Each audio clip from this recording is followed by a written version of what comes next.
Hello student, AKC technical classes में आपका स्वागत है। जिन बच्चों ने चैनल को सब्सक्राइब नहीं किया है वो सब्सक्राइब कर लें। आज हम आपको पढ़ाने वाले हैं UEE। सब्जेक्ट आपका है UEE, जो कि आपका 6 सेमेस्टर में है और ब्रांच में आपका इलेक्ट्रिकल इंजीनियरिंग तथा IC इंडस्ट्रियल कंट्रोल वाले छात्रों के लिए है यह वीडियो। UEE इसका पूरा नाम आपका हो जाएगा यूटिलाइजेशन ऑफ इलेक्ट्रिकल इंजीनियरिंग। ठीक, यूटिलाइजेशन ऑफ इलेक्ट्रिकल इंजीनियरिंग। देखिए यहाँ पर आपका पहला चैप्टर आपका है फर्स्ट चैप्टर इल्यूमिनेशन, प्रदीपन। ठीक, प्रदीपन के बारे में बताया गया है। प्रदीपन क्या होता है, ठीक है। प्रदीपन देखिए, सिलेबस जान लेते हैं। सिलेबस हमको पता रहता है तो हमको पढ़ने में आसानी होती है, क्या क्या चीज़ पढ़ना है और क्या क्या चीज़ हमको स्किप करना है, क्योंकि बुक में तो बहुत सारी चीज़ें लिखी गई हैं। तो किन चीज़ों को हमको पढ़ना है और किन चीज़ों को छोड़ना है, ये बहुत इम्पोर्टेंट होता है कि किन चीज़ों को छोड़ना है। ठीक, पढ़ना तो सब है लेकिन किन चीज़ों को छोड़ना है ये जानना बहुत ज़रूरी होता है सिलेबस में। और ये सिलेबस आपके हर एक चैप्टर का दिया गया है, तो यहीं से हम उठाए हैं आपका। देखिए आपका सिलेबस में है पहले नेचर ऑफ लाइट। पहले आपको नेचर ऑफ लाइट के बारे में बताना है, फिर आप नेचर ऑफ लाइट, फिर आपका है visibility, spectrum curve, to related sensitivity of human eyes. यहाँ से आपका है human eyes and wavelength of light. ठीक, वेवलेंथ ऑफ लाइट। फिर आपका देखिए यहाँ से 1.2 है। 1.2 में डिफिनीसन आपको देना है। डिफिनीसन में आपको ये बहुत इम्पोर्टेंट है, ठीक है, इसको आप ज़रूर पढ़िएगा। हम आपको पढ़ाए हैं, इसको आप अच्छी तरह से नोट में लिखिएगा और इसको अच्छी तरह से रिवाइज करते रहिएगा ताकि पेपर के समय आपको ज़्यादा मेहनत ना करना पड़े। देखिए यहाँ पे है डिफिनीसन में ल्यूमिनस फ्लक्स के बारे में आपको याद करना है और सॉलिड एंगल और intensity, luminous efficiency, space to height ratio. ठीक, स्पेस टू हाइट रेशियो। फिर अगला आपका है रिफ्लेक्शन फैक्टर के बारे में। फिर आपका लक्स है। फिर आपका यहाँ पे देखिए शैडो के बारे में बताना है, शैडो क्या होता है। फिर 1.3 डिफरेंट टाइप ऑफ लैम्प, जो विभिन्न प्रकार की लैंप होती हैं उनके बारे में, उनके कंस्ट्रक्शन एंड वर्किंग। ठीक, उनके कंस्ट्रक्शन तथा वर्किंग के बारे में लिखना है। अब देखिए इसमें बताया गया है कि कौन कौन से लैंप के बारे में आपको पढ़ना है, ये भी जानना ज़रूरी है। बहुत सारे लैंप हैं, कौन कौन सा पढ़ना है ये बताया गया है कि incandescent lamp and discharging lamp तथा फिटिंग रिक्वायर्ड फॉर फिलामेंट। ठीक, फिटिंग रिक्वायर्ड फॉर फिलामेंट। ये जितने भी आपके लैंप हैं इन सभी लैंपों को आपको पढ़ना होगा। फिर देखिए यहाँ पे आपका है लैंप हो गया। फिर आपका मरकरी वेपर लैंप है। ठीक है, यहाँ पे देखिए ये मरकरी वेपर लैंप आपको पेपर में पूछा जा सकता है, मरकरी वेपर लैंप के बारे में बताइए। फिर आपके सोडियम लैंप के और हेलोजन लैंप, CFL तथा LED लैंप। तो यहाँ पे ये जितने नीचे के हैं ये आपके इम्पोर्टेंट हैं। ठीक, mercury, sodium, halogen, CFL, LED। तो एक लाइन से आपको ये जितने भी लैंप है आपको पढ़ना पड़ेगा इस चैप्टर से। फिर देखिए यहाँ पे दिया गया है न्यूमेरिकल, आपको इतना पूछा नहीं जाता है लेकिन देखिए यहाँ पे सिलेबस में लिखा गया है, पढ़ना हो तो आप पढ़ लीजिएगा, पढ़ा भी देंगे। देखिए यहाँ पे दिया गया है calculation of number light point for interior illumination, calculation for indoor and outdoor illumination level. ठीक, illumination level at different point. ठीक, डिफरेंट पॉइंट तक आपको कैलकुलेशन करना होता है लाइट पॉइंट की इंटीरियर में रहेगा आपका, फिर इंडोर तथा आउटडोर में। ठीक, फिर यहाँ पर 1.5 आपका दिया गया है कि टाइम स्विच स्ट्रीट जो गलियों में लगी होती हैं लाइटें उसके बारे में। फिर flowed lighting and characteristic, and it's मतलब ये जितने भी लैंप हैं इनके कैरेक्टरिस्टिक के बारे में आपको बताना होता है। ठीक, ये है ना टाइम स्विच और स्ट्रीट लाइटिंग, फिर फ्लोर लाइटिंग, इन सभी के बारे में सिलेबस में आपको अच्छी तरह से बता दिए हैं कि कहाँ कहाँ से कौन कौन सा टॉपिक आपको अच्छी तरह से प्रिपेयर करना है। फिर देखिए यहाँ से है आपका आगे आपका है, देखिए nature of light. Nature of light क्या होता है जान लेते हैं। नेचर ऑफ लाइट देखिए, सूर्य से उष्मा तथा प्रकाश के रूप में प्रति सेकंड उत्सर्जित ऊर्जा। ठीक है, सूर्य से जो आपकी उष्मा तथा प्रकाश के रूप में प्रति सेकंड जो उत्सर्जित ऊर्जा होती है, ठीक, उत्सर्जित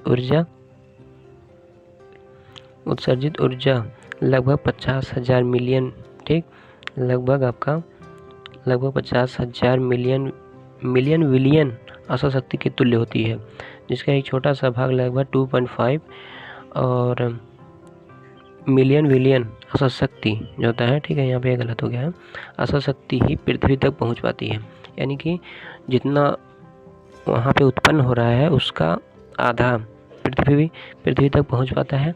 इस ऊर्जा का लगभग 40% प्रकाश ऊर्जा के रूप में पृथ्वी को प्राप्त होता है। ठीक है, प्रकाश ऊर्जा के रूप में 40% ही आपको प्राप्त होता है। इस ऊर्जा जो होती है सूर्य से उष्मा और प्रकाश के रूप में उत्पन्न हो रही है, प्रकाश के रूप में आपको 40% प्राप्त हो रहा है।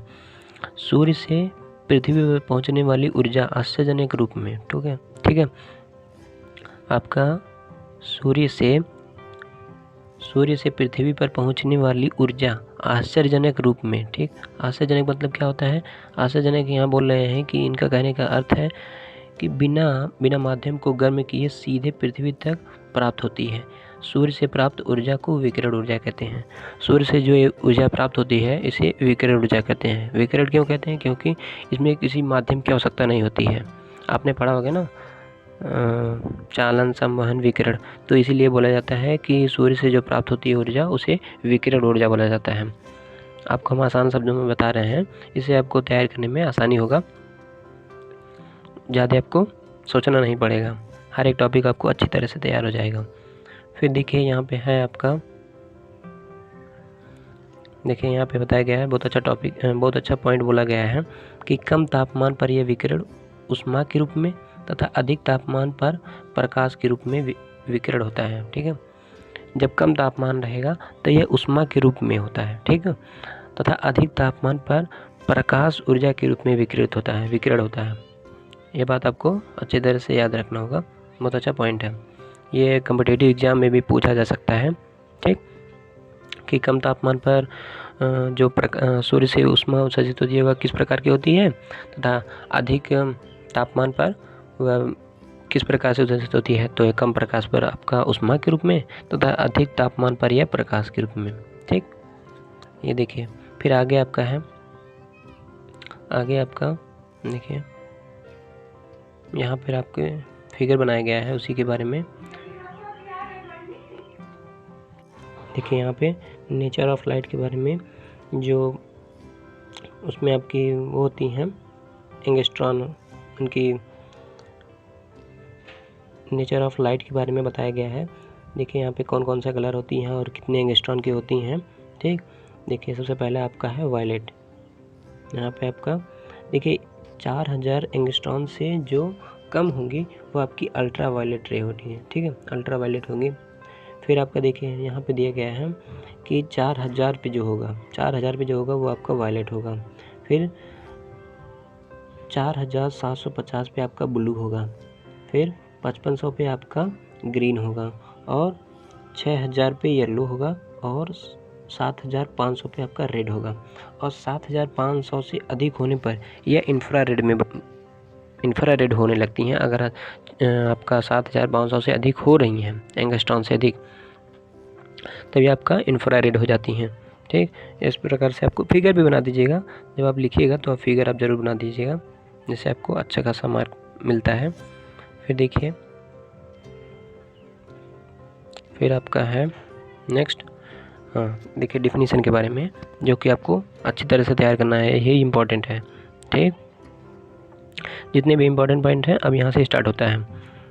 देखिए सबसे पहले आपको पढ़ना है ल्यूमिनस फ्लक्स। ल्यूमिनस फ्लक्स क्या होता है? ज्योति फ्लक्स। ठीक, जिस ज्योति फ्लक्स इसका हिंदी है। तो देखिए किसी प्रकाश उत्सर्जित करने वाली वस्तु, ठीक है, प्रकाश उत्सर्जित करने वाली वस्तु से प्रति सेकंड में जो प्रकाश ऊर्जा तरंगों के रूप में उत्सर्जित होती है उसे ल्यूमिनस फ्लक्स कहते हैं। ठीक है, जो आपकी प्रकाश उत्सर्जित करने वाली वस्तु हो, ठीक है, उनसे प्रति सेकंड में जो प्रकाश ऊर्जा तरंगों के रूप में, प्रकाश ऊर्जा उत्पन्न हो लेकिन तरंगों के रूप में होगी, उत्सर्जित होगी, उसे ही हम ल्यूमिनस फ्लक्स कहते हैं। ठीक, ल्यूमिनस फ्लक्स, इसको आप तैयार कर लीजिएगा। फिर देखिए आपका नेक्स्ट आपका है यहाँ पे सॉलिड एंगल। सॉलिड एंगल क्या होता है? सॉलिड एंगल देखिए किसी गोलाकार आकार की सतह के लिए गए किसी क्षेत्र के दौरान गोले के केंद्र पर जो कोण बनता है उसे ठोस कोण कहते हैं। कोई आपकी गोलाकार आकार की सतह में लिए गए किसी क्षेत्र द्वारा गोले के केंद्र पर जो कोण बनता है उसे सॉलिड एंगल कहते हैं। देखिए फिगर में हम आपको समझा रहे हैं, यहाँ पे बनाया गया है। देखिए ये आपका गोलाकार है, ठीक, यहाँ पे गोलाकार सतह है, गोलाकार की सतह, यहाँ पे आपके सतह के द्वारा किसी क्षेत्र, यहाँ पे हम अपना इतना छोटा क्षेत्र लिए हैं, ये जो गोला वाला है, क्षेत्र के दौरान यहाँ जो आप क्षेत्र लिए हैं तो यहाँ पे देखिए, यहाँ ये जो है सेंटर आपका है गोले का, सेंटर पे जो है यहाँ पे कोण बन रहा है, ठीक, यहाँ पे आपका जो कोण बन रहा है यही आपको बोला जा रहा है सॉलिड एंगल है। ठीक, आपका सॉलिड एंगल हो गया। फिर देखिए आपका, फिर यहाँ पे सॉलिड एंगल क्या होता है, यहाँ पे दिया गया है कि यूनिट ऑफ सॉलिड एंगल का जो यूनिट होता है वो स्टेरेडियन होता है। यह आपके कॉम्पिटिटिव एग्जाम में पूछा जा सकता है। अभी रिसेंटली आपके NBCC का जो एग्ज़ाम हुआ है उसमें पूछा गया था कि सॉलिड एंगल का यूनिट क्या होता है, ठीक है, स्टेरेडियन होता है, तो इसको आप पढ़ लीजिएगा। फिर देखिए, फिर आपका क्या है, फिर आपको बताया गया है, फिर देखिए यहाँ पे है ल्यूमिनस इंटेंसिटी ऑफ कैंडल और कैंडल पावर। ठीक, कैंडल पावर यहाँ पे दिया गया है ल्यूमिनस इंटेंसिटी और कैंडल पावर। ये क्या होता है इसके बारे में भी पढ़ लेते हैं। देखिए किसी प्रकाश स्रोत द्वारा इकाई ठोस कोण में उत्पन्न ज्योति फ्लक्स को प्रकाश स्रोत की ज्योति तीव्रता कहते हैं, इसे लक्स भी कहते हैं। किसी प्रकाश स्रोत, कोई जो प्रकाश स्रोत होता है, प्रकाश स्रोत द्वारा इकाई सॉलिड एंगल जो ऊपर बताए हैं, इकाई सॉलिड एंगल में उत्पन्न ज्योति फ्लक्स को प्रकाश स्रोत की ज्योति तीव्रता कहते हैं, इसे लक्स भी कहते हैं। ठीक है, जो आपका ल्यूमिनस इंटेंसिटी है इसे आप लक्स भी कहते हैं। लक्स भी बोल सकता है कि लक्स के बारे में, लक्स का डिफिनीशन लिखिए तो आपको नाम याद रहना चाहिए। फिर देखिए यहाँ पे फार्मूला लिखा गया है, फार्मूला है आपका, फार्मूला है आई, इसे आई से बदल किया जाता है। ठीक है, आई इक्वल्स टू आई बराबर एफ बाई डब्लू। ठीक, आई बराबर एफ बाई डब्लू होता है। फिर देखिए यहाँ पे आपका नीचे है ल्यूमिनस एफिशिएंसी और लैंप एफिशिएंसी। ल्यूमिनस एफिशिएंसी और लैंप एफिशिएंसी ये भी पूछा जा सकता है। ठीक, एफिशिएंसी से कि ल्यूमिनस एफिशिएंसी क्या होती है। देखिए निर्गत ल्यूमिनस फ्लक्स तथा निर्दिष्ट विद्युत शक्ति के अनुपात को लैंप एफिशिएंसी अथवा ल्यूमिनस एफिशिएंसी कहते हैं। ठीक, ल्यूमिनस एफिशिएंसी और लैंप एफिशिएंसी कहते हैं। फिर देखिए यहाँ पे है आपका फार्मूला इसका है, इसके बारे में और अच्छे से बता देते हैं। देखिए ल्यूमिनस एफिशिएंसी और लैंप एफिशिएंसी का मतलब होता है कहने का कि जो आपका निर्गत ल्यूमिनस फ्लक्स है और निर्विष्ट या निर्दिष्ट बोला जा सकता है, निर्गत ल्यूमिनस फ्लक्स के अनुपात को लैंप एफिशिएंसी बोला जाता है। ठीक, अब देखिए फार्मूला में क्या है, फार्मूला में बताया गया है एफिशिएंसी को आप नीटा से प्रदर्शित करते हैं। ठीक, देखिए यहाँ पे नीटा है, नीटा लैंप है। फिर ठीक, देखिए यहाँ पे है आपका निर्गत ल्यूमिनस फ्लक्स, निर्विष्ट वैद्युत शक्ति, निर्विष्ट वैद्युत शक्ति के अनुपात को आपका ल्यूमिनस एफिशिएंसी हो गया या लैंप एफिशिएंसी हो गया। फिर देखिए यहाँ पे है आपका फार्मूला आपका पूछा जा सकता है। ठीक, यहाँ से आपके क्वेश्चन भी होते हैं, क्वेश्चन भी आपका उठ सकता है, लेकिन आपको इसके बारे में जान लेना है, फार्मूला के बारे में। देखिए यहाँ पे आपका एफिशिएंसी, लैम्प की जो एफिशिएंसी होगी वो 4 पाई MS देखिए यहाँ पे जो ये लिखा गया है इसके बारे में आपको हम आगे बताएंगे, अभी आप इसको पढ़ लीजिए क्या होता है 4 पाई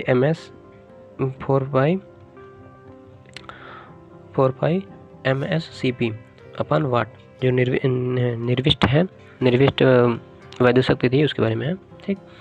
और यहाँ पे आपको निर्दिष्ट जो था आपका उसके बारे में बताया गया है। तो फिर देखिए नीचे है आपका, नीचे आपका है 4 पाई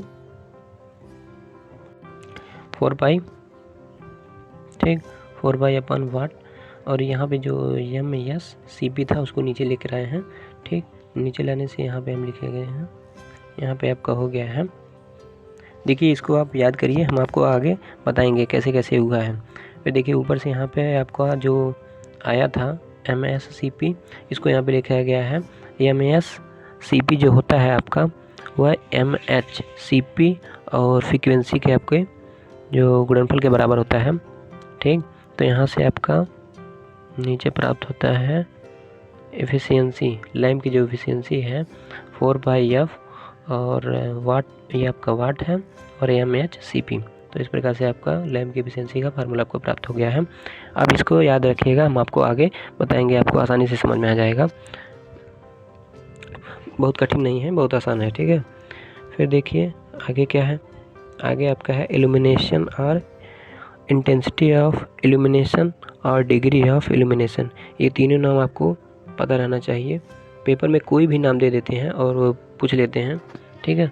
तो आप एक नाम को नहीं, तीनों नाम को आप पढ़िएगा, देखते रहिएगा, ऐसे ना हो कि आप भूल जाएं और पेपर में आप भूल जाएं कि ये तो हम पढ़े नहीं हैं। तो कोई भी नाम दे सकता है आपको, ठीक। तो तीनों नाम को अच्छी तरह से पढ़ते रहिएगा। देखिए यहाँ पर है आपका, इसके बारे में बताया गया है इल्यूमिनेशन और intensity of illumination. Intensity of illumination इसको आप पढ़िएगा, ठीक। देखिए यहाँ पे है कार्यस्थल के प्रति इकाई क्षेत्रफल पर पड़ने वाली ल्यूमिनस फ्लक्स को प्रदीपन कहते हैं, इसे दर्शाते हैं।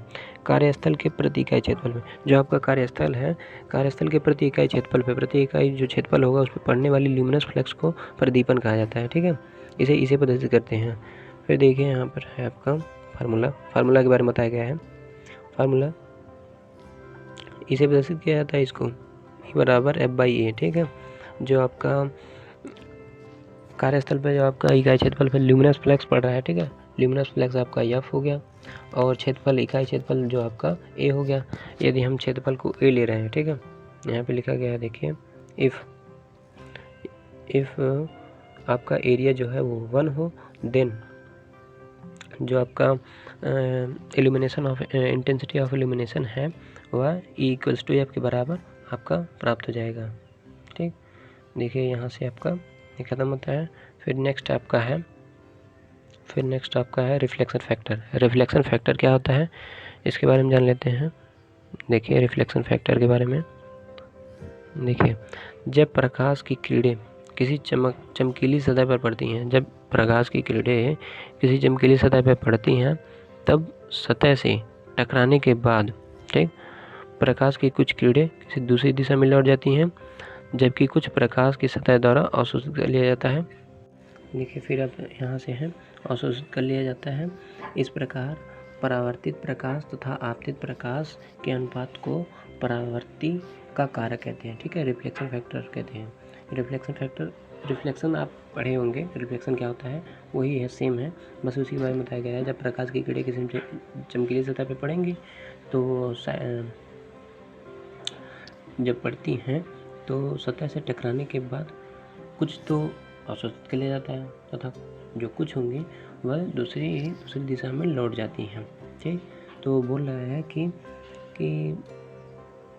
अवशोषित कर लिया जाता है। इस प्रकार परावर्तित प्रकाश तथा आपतित प्रकाश, इनका कहने का अर्थ है रिफ्लेक्शन फैक्टर जो होता है वह आपके परावर्तित प्रकाश तथा आपतित प्रकाश की जो अनुपात होगा वही आपका रिफ्लेक्शन फैक्टर होगा, ठीक है। तो यहाँ से आपका हो जाएगा रिफ्लेक्शन फैक्टर के बारे में बोल रहे हैं, ठीक, रिफ्लेक्शन फैक्टर। फिर देखिए आगे आपका है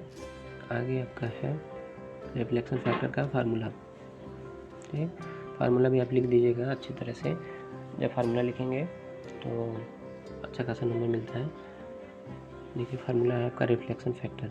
रिफ्लेक्शन फैक्टर है आपका रिफ्लेक्टेड लाइट, ठीक, जो आपकी सतह पे गिरी थी लाइट, ठीक, जैसे देखिए यहाँ पर है, ये आपकी चमकीली सतह है, लाइट ऐसे गिर रही है, ठीक, यहाँ पे इंसिडेंस हो रही है, और ये आपकी लाइट यहाँ पर कुछ तो अवशोषित कर लिया जाएगा बॉडी द्वारा जो सतह पे, तथा कुछ जो है वो आपकी इसी दिशा दूसरी दिशा में आपकी लौट जा रही है। देखिए इस दिशा में आई थी, इस दिशा में लौट जा रही है। तो बोला है कि जो ये लाइट है आपकी रिफ्लेक्टेड लाइट तथा इंसिडेंट लाइट, ठीक, जो आपतित प्रकाश है का जो अनुपात होगा वही आपका रिफ्लेक्शन फैक्टर है, ठीक। अब आपको पता चल गया होगा रिफ्लेक्टेड फैक्टर क्या है, रिफ्लेक्शन फैक्टर क्या है। फिर देखिए आपका है लक्स के बारे में सिलेबस में बताए थे। देखिए यहाँ पे है आपका, इसको भी आपको पढ़ना है, पूछा जा सकता है लक्स क्या है, ठीक। जब कोई प्रकाश स्रोत इकाई वर्ग मीटर के क्षेत्रफल में एक समान रूप से वितरित होने पर उत्पन्न ज्योति तीव्रता 1 लक्स कहलाती है। जब कोई प्रकाश स्रोत है, ठीक है, जब कोई प्रकाश स्रोत इकाई वर्ग मीटर के क्षेत्रफल में, जब कोई प्रकाश स्रोत होगा, जैसे कोई आपका टार्च हो गया, कोई भी प्रकाश स्रोत हो गया आपका, ठीक, या बल्ब हो गया, आपका प्रकाश स्रोत है इकाई वर्ग मीटर के क्षेत्रफल में, इकाई वर्ग मीटर के क्षेत्रफल में समान रूप से वितरित होने पर उत्पन्न ज्योति तीव्रता 1 लक्स कहलाती है, ठीक। अब आपको समझ में आ गया होगा कि क्या होता है।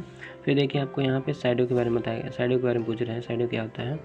शैडो परछाई क्या होता है कि जब कोई प्रकाश की किरण किसी अपारदर्शी वस्तु या बॉडी किसी भी चीज़ पे पड़ती हैं तो उनका परछाई आपका दूसरे साइड में बन जाता है। इसी को बोला जाता है कि शैडो क्या होता है। शैडो के बारे में पूछे हैं, शैडो को आप अच्छी तरह से जानते हैं, इसके बारे में लिख लेंगे। शैडो क्या होता है कि कोई आपका हाँ, इसमें यह है, शैडो में आपको ये जानना है कि जो आपकी बॉडी रहनी चाहिए वह अपारदर्शी रहनी चाहिए। जब आप एक साइड से यहाँ पे जब कोई प्रकाश आप डालेंगे इस पर अपारदर्शी बॉडी पे, तो इसका अगले साइड दूसरी साइड में आप इसका एक प्रतिबिंब बनता है, प्रतिबिंब नहीं, ब्लैक कलर का बनता है, जो इस बॉडी से भी लंबी होती है। यही आपका परछाई बोलते हैं इसी को, शैडो, ठीक, ये बड़ी होती है, यही बनता है। फिर देखिए आपका है इनकैंडिसेंट लैम्प, यहाँ से आपका इम्पॉर्टेंट है, ठीक, यहाँ से इम्पॉर्टेंट है आपका इनकैंडिसेंट लैम्प। देखिए यहाँ से आपका इम्पॉर्टेंट है, आपका 5 नंबर में पूछा जा सकता है इनकैंडिसेंट लैम्प। इनकैंडिसेंट लैम्प में आपके देखिए इतने सारे हैं। इनकैंडिसेंट लैम्प आपके कितने प्रकार से हैं, देखिए वर्णन किया गया है।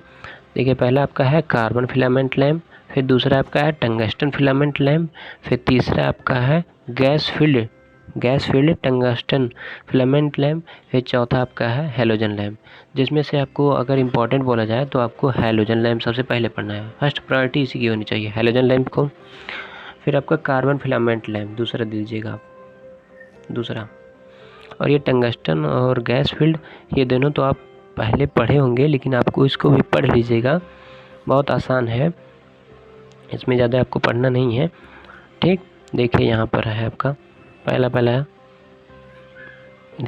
आपका है कार्बन फिलामेंट लैम्प, ठीक। कार्बन फिलामेंट लैम्प के बारे में सबसे पहले कार्बन तंत्र लैंप का आविष्कार हुआ था। सबसे पहले कार्बन तंत्र लैंप का आविष्कार हुआ था।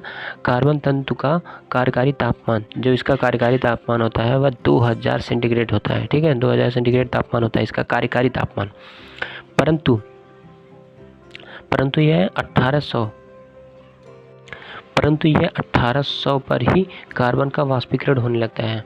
2000 इसका कार्यकारी तापमान है, लेकिन जब 1800 सेंटीग्रेड तापमान जब देंगे तो इसका कार्बन का वाष्पीकरण होने लगता है, ठीक है, अर्थात पिघलने लगता है ये। तो इसलिए हम 1800 से कम ही पर ही इसको यूज करते हैं, और इसका प्रकाश पूर्ण रूप से निर्गत नहीं हो पाता है, और इसका जो प्रकाश होता है वह पूर्ण रूप से निर्गत नहीं हो पाता है। साथ ही तंतु का वाष्पीकरण होने से तंत्र कमज़ोर हो जाता है। जो इसकी कार्बन फिलामेंट जो आप यूज कर रहे हैं वह वाष्पीकरण होने से वह कमज़ोर होकर टूट जाता है। कार्बन लैंपों में प्रकाश सफ़ेद नहीं होता है। ठीक है, देखिए यहाँ पे है, कार्बन जो लैंप होती हैं उनका जो प्रकाश होता है वह सफ़ेद नहीं होता है। विद्युत भी अधिक खर्च होता है, ठीक, तथा विद्युत भी अधिक खर्च होता है। इसका प्रयोग घरों में नमी को दूर करने के लिए किया जाता है। ठीक है, इसका प्रयोग पूछ सकते हैं कार्बन फिलामेंट लैंप, आपके प्रतियोगी परीक्षा में पूछा जा सकता है। ठीक है, वनडे एग्जाम में पूछा जा सकता है कार्बन फिलामेंट का लैंप का प्रयोग कहाँ पर किया जाता है।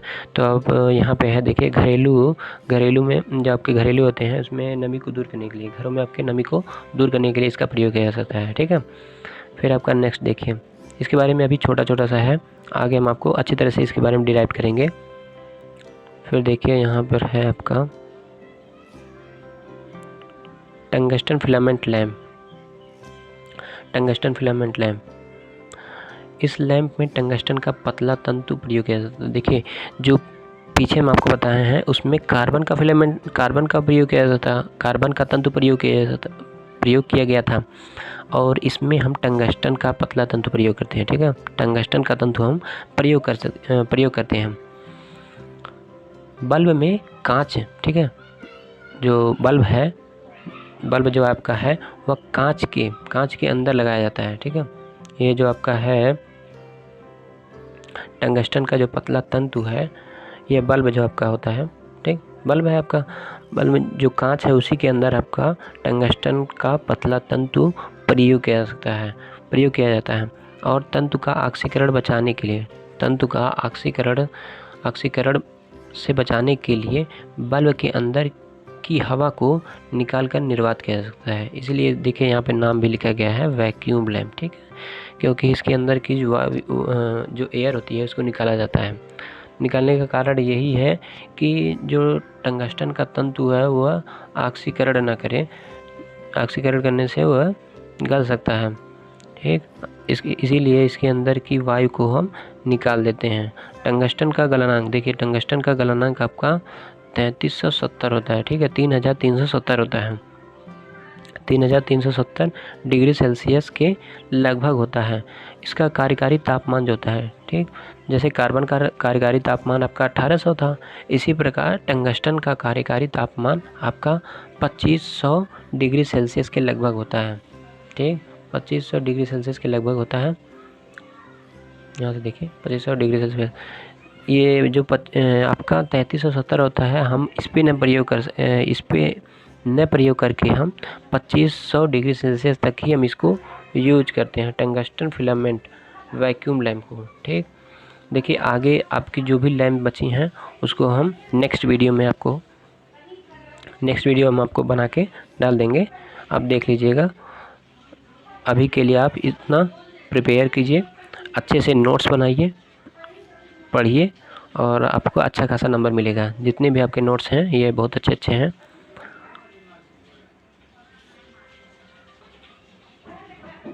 ठीक है फिर।